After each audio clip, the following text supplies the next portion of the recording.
একটা জিনিস শেয়ার করছি, ভীষণ ভয়ঙ্কর জিনিস। চলো দেখাচ্ছি। আমাদের বাড়ির কাছে মানে চন্দ্রকোনা সাপ মারছে সবাই। তো চলো তোমাকে সেটা দেখাচ্ছি।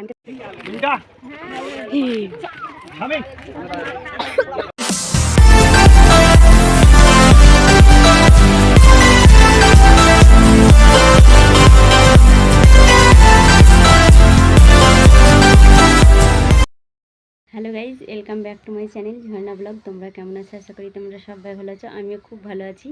ভালো আছি বলতে একটা টেনশন হচ্ছে, জানো তো বন্ধুরা, ভীষণ টেনশন। আর এখন তো ঘড়িতে বেজে গেছে 10টা বাজছে, মেয়ে তো স্কুল চলে গেছে। তো টেনশনটা এতক্ষণ হচ্ছিল না। তারপর দেখো এখন টেনশন হচ্ছে কেন বলো তো।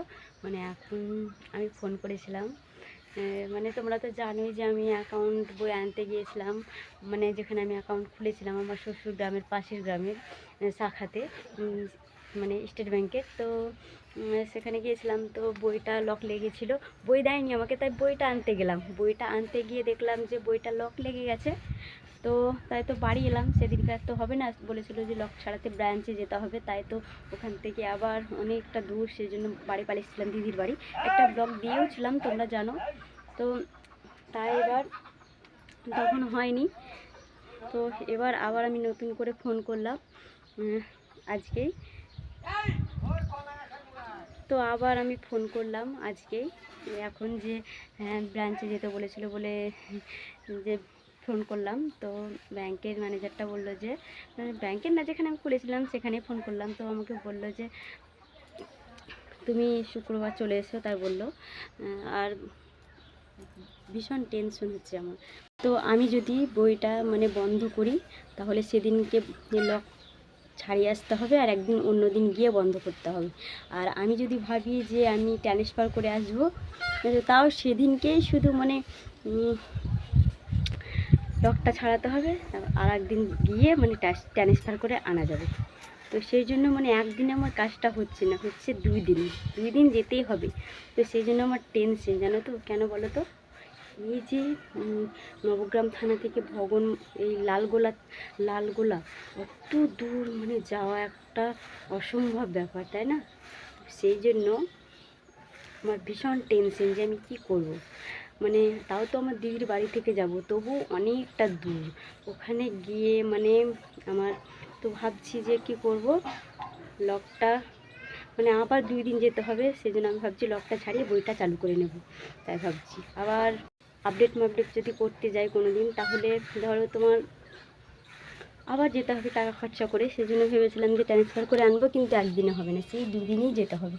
সেই জন্য খুব টেনশন কী করবো। আর হ্যাঁ, বলেছে যে কালকে ফোন করবে সন্ধেবেলায়, বৃহস্পতিবার সন্ধেবেলায় ফোন করো, তারপর শুক্রবার যদি যাই তোমাদেরকে বলে দেবো তোমাকে, তাই বলবো। তো তাই আমার টেনশন যে কী করবো আমি সেটাই ভাবছি। তো ভীষণ মনটা খারাপ। তো যাই হোক, যাবো তখন আবার ব্লগ দেবো, তো কথা বাদ দাও। তো এখন রান্নাবান্না করব। তো মা তো তরকারি সবজি সব কেটে দিল, আমি বাটা কাটা করলাম। তারপর এখন রান্না করবো। মানে মা গেছে সেন্টারে, আর মেয়েও স্কুলে গেছে। কালকে স্কুলে যায়নি বলে মেয়েকে প্রচণ্ড বকা দিয়েছি আমি, যে স্কুলে না গেলে হবে বলো তো। মানে স্কুলে যে খেলা হবে দৌড় প্রতিযোগিতা, তো সেটাতে আমার মেয়ে ফার্স্ট হয়। তো প্রত্যেক দিন যদি না যায়, না ফার্স্ট হয়, তাহলে ওর নাম দেবে, ফাইনাল খেলাতে নাম দেবে বলো তো। তো তাই কালকে যায়নি, খুব বকেছিলাম। আর 2 দিন পড়ে গিয়েছিলো দৌড়াতে মানে ছিটকে পড়ে গিয়েছিলো, সেই জন্য ফার্স্ট হতে পারেনি। তো তাই স্কুলে পাঠালাম। তো বন্ধুরা, এতক্ষণ যারা আমার এই ভিডিওটা দেখছো এখনও লাইক দাওনি, তারা একটু করে লাইক দিয়ে দাও। আর যারা নতুন বন্ধু আমার এই ভিডিওটা দেখছো, তারা একটু সাবস্ক্রাইব করে দিয়ে আমার পাশে থেকো, আমাকে একটু সাপোর্ট করো। আর যারা পুরাতন বন্ধু আমাকে সবসময় সাপোর্ট করো, তাদেরকে অসংখ্য ধন্যবাদ। তো যাই হোক, তোমরা আমাকে এইভাবে একটু সাপোর্ট করো। তোমরা আমার কেউ ভিডিও দেখছো না, সেই জন্য আমি এগোতে পারছি না আর কি। আমার মনটা ভীষণ খারাপ। তো চলো রান্না করি গা। তো বন্ধুরা, রান্নায় বসে গেছি। এই দেখো সব জোগাড় করে নিয়েছি, উনুনে ধরিয়ে দিয়েছি। তো দেখো আজকের মেনু হবে এই যে আলু দিয়ে সোয়াবিন রান্না করব, আর এই যে এটা এই ডিমটা অমলেট বানাবো। মোটটা ডিমটা কিন্তু হাঁসের ডিম, তো এটা বড়া করব। আর এই যে দেখতে পাচ্ছ, তো কলা সিদ্ধ করতে দিয়েছি, তো হয়ে যাবে। তারপর ভাজা করব। করলা ভাজা। তো এই আজকের আমাদের মেনু। আর এদিকে তো এখনও চাল দিইনি, দেখো হাঁড়ি বসিয়ে দিয়েছি, তো উনুনে ধরছে। এখন আমি ঢাকা দিয়ে দেব।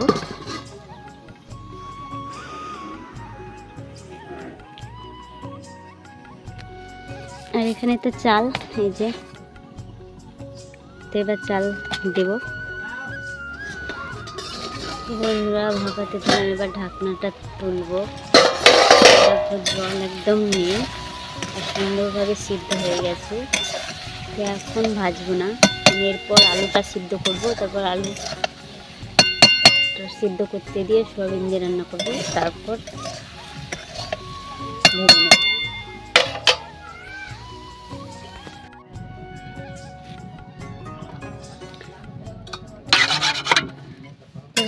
দেখো লবণ দিলাম, এখন আলু, তো বন্ধুরা এখন আলু সিদ্ধ করতে দিলাম। দেখো একটু লবণ দিয়েছি, লবণ দিলে ভালোভাবে সিদ্ধ হয়। এবার ঢাকা দিয়ে দিলাম। তারপরে এতে করবে এই যে ওটা নামিয়ে নেবো, তারপরে এই সোয়াবিনটা ভেজে নেবো, তারপরে এই কলাটা ভেজে নেবো, তারপরে লাস্টের বেলায় আলু কষিয়ে নিয়ে এই সোয়াবিন দিয়ে রান্না করে নেব। তো বন্ধুরা আলুটা সিদ্ধ হয়েছে কি দেখছি, আলু সিদ্ধ হয়ে গেছে। এবার নামিয়ে নেব।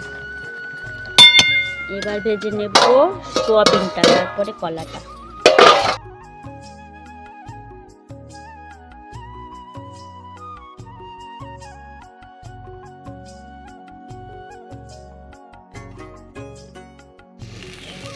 বন্ধুরা এবার ভাজছি, দেখো কলা।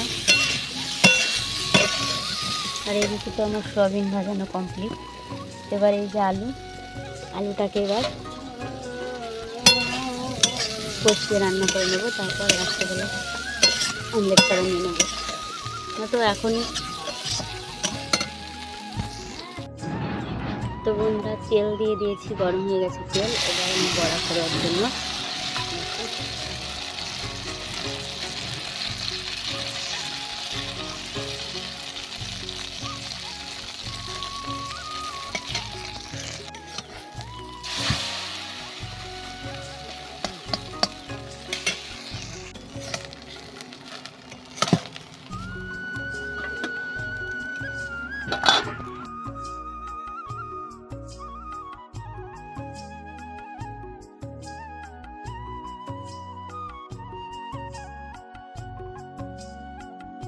এদিকে ভাতটা হয়ে গেছে।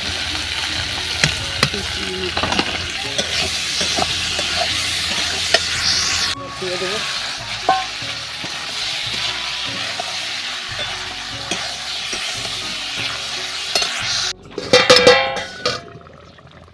তো বন্ধুরা রান্না কমপ্লিট, এবার নামিয়ে নেব।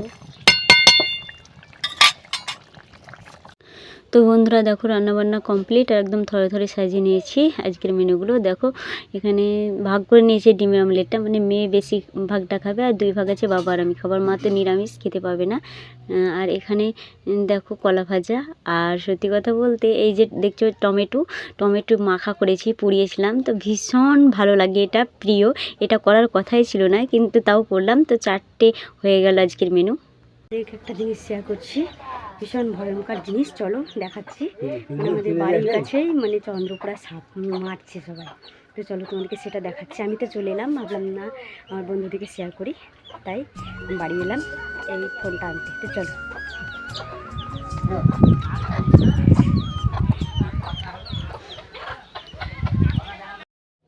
তো বন্ধুরা ওই যে দেখতে পাচ্ছ সামনে ওই জঙ্গলটাতেই ছিল 2টো সাপ। আর আমার দাদা আর ছেলে মানে ওখানে 2টো লকড়ি কুড়োতে যে দেখেছিল সাপ 2টো। দেখো তো আমি তো তাড়াতাড়ি বলে এলাম যাদের বাড়ির পাশে তাদেরকে, তারা এসে আবার মারলো। দেখো তো আরও অনেক ভিডিও করেছিলাম, যদি সেগুলো মানে সবাই উঠে গিয়েছিলো আমাদের পাড়ার মানুষগুলো, সেই জন্য যদি কিছু বলে সেই জন্য তুললাম না। তো বন্ধুরা তোমরা দেখেই চিনে গেছো, এটা হচ্ছে চন্দ্রপোড়া সাপ। আর এই সাপে যাকে একবার কামড়াবে সে আর ফিরে আসবে না। তো একটা বিপদ ঘটে যেত যদি কাউকে কামড়ে দিত। তো বন্ধুরা দেখলাম এখন পোড়াচ্ছে, সাপ তো পোড়াতে হয় জানো, তো তাই বাড়ি চলে এলাম। বন্ধুরা খাওয়া দাওয়া করলাম। তো বন্ধুরা সাপ টাপ দেখে এসে মাজা ঘষা করলাম, রান্না করছিলাম সেগুলো। তারপর বেলা থেকে স্নান হলো আবার, তারপর ড্রেস চেঞ্জ করে এই যে খাওয়া দাওয়া করে এখন এদিকে এলাম। কেন এলাম বলো তো, আমাদের এই ছাদে এই যে এখানে মাছকলাই শুকানো, এখানে মাছকলাই শুকাতে দিয়েছে, আর এখানে দেখো ঘুঁটে। তো বাবা বললো মাছকলাইগুলো ভরতে, তাই ভরবো, চলো। আর তোমরা তো দেখেছোই বন্ধুরা যে আমার বাবা কলাই লাগিয়েছিল আর শুকাতেও দিয়েছিল, সেগুলো তোমাদেরকে শেয়ার করেছি। তো সেই কলাইগুলো বাবা ভালোভাবে মেরেছিল, মারার পর দেখো কলাইগুলো বেরিয়েছে। তো মা ভালোভাবে আবার ধুয়ে, যদি বালি কাপড় থাকে বলে ধুয়ে দেখো রোদ্রুতে শুকাতে দিয়েছিল। তো আমাকে বলেছিল যে তুলতে, তাই এখন তো বেলা গড়িয়ে যাচ্ছে তাই তুলে নিচ্ছি। আর দু জায়গায় আলাদাভাবে, মানে একটা বেশি চকচকে আর একটা একটু মাটি ঠাটি ছিল, সেই জন্য দু জায়গা করেছে হাঁড়িতে, আর ওদিকে টোকাতে ভরলাম। আর জানো তো বন্ধুরা, যতক্ষণ ধরে ওই সাপটা আমি দেখেছি ততক্ষণ ধরে মনে পড়ছে, আর গা একদম কাটা কাটা হয়ে যাচ্ছে। আর যখন তখন মনে পড়ছে যে এখানেই বা সাপগুলো আছে, এখানেই বা আছে, মনে হচ্ছে।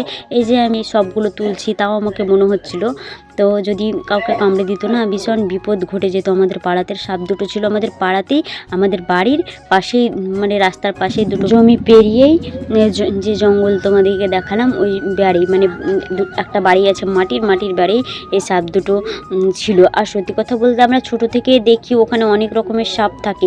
আগে তাও একটু ফাঁকা ফাঁকা ছিল, অত জঙ্গল ছিল না, আর এখন এতটা গাছপাত হয়েছে যে পুরোটা জঙ্গল, সেই জন্য খুব ভয় লাগে ওখানে যেতে। ওই জমিটা দিয়ে হাঁটলেও মানে গা শিরশির করে ওঠে আর কি।